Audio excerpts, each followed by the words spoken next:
Alright, hello and welcome to another episode of Landon's White T-Shirt Headphone Art Vlogs, and now we're going to be talking about reasons for you to come visit Chicago.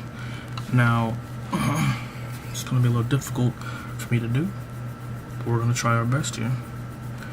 Now, you should come to Chicago because it is a beautiful city with an amazing skyline.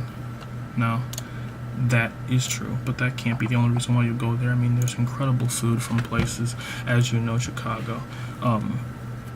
We have Chicago-style hot dogs and amazing pizza as well. I don't know what it is, but just areas around you, even like not Chicago, even the areas around Chicago, like the suburbs, we have great pizza. I've gone other places, it's ridiculous. It's like spaghetti on cardboard.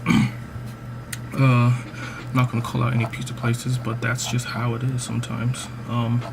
In addition to that, you have great sights to see, such as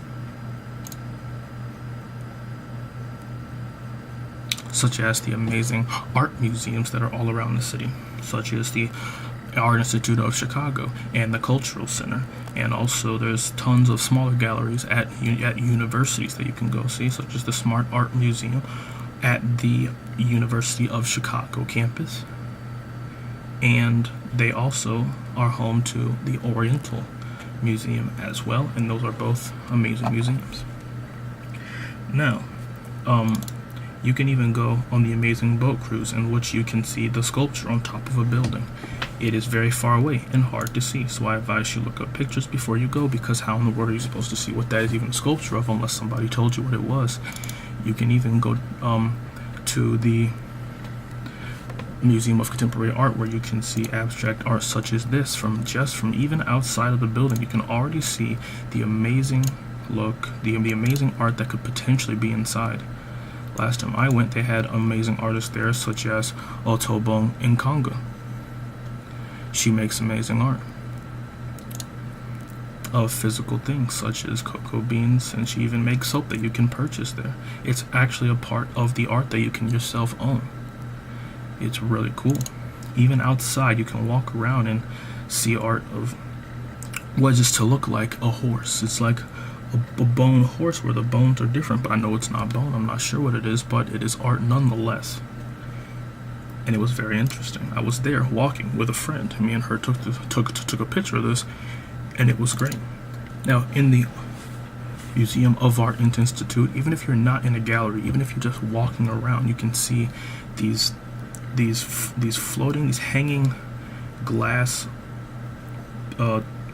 pieces that someone had to create for this specific space. This goes highly unnoticed unless I'm noticed, as trained with my trained eye for art that I was taught by my amazing professor.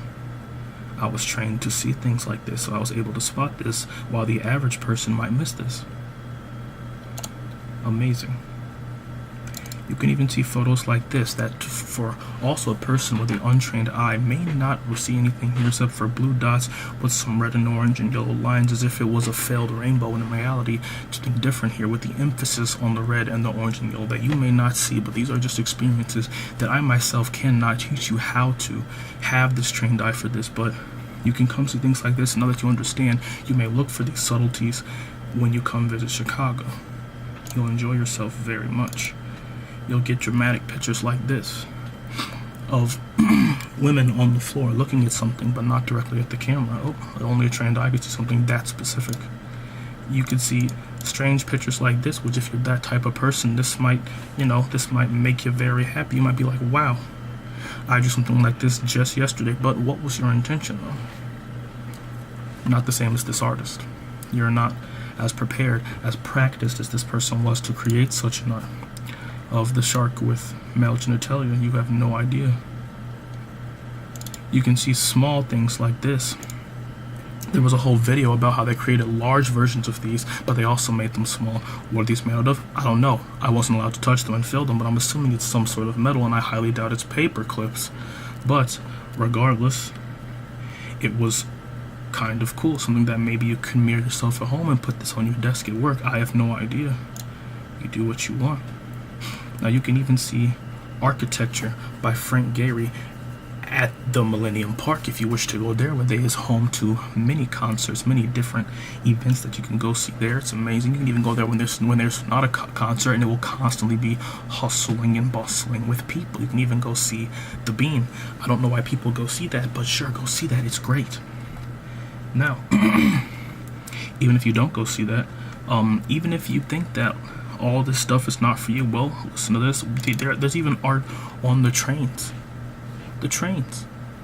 How could you possibly expect to see this? This is amazing.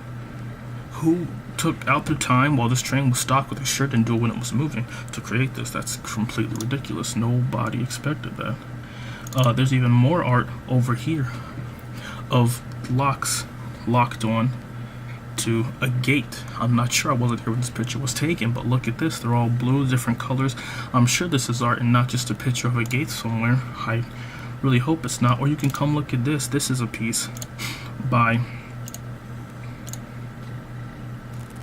Alexander Calder. Is a sculpture by him, and he created this piece right here. I'm going to put a picture so that you can see it, but this piece was in the Art Institute as well, just before you enter the cafe. This one was out in the open, and it's also in the sculpture garden outside of the museum as well, and you can go see it there. It's red, it's nice, don't touch it.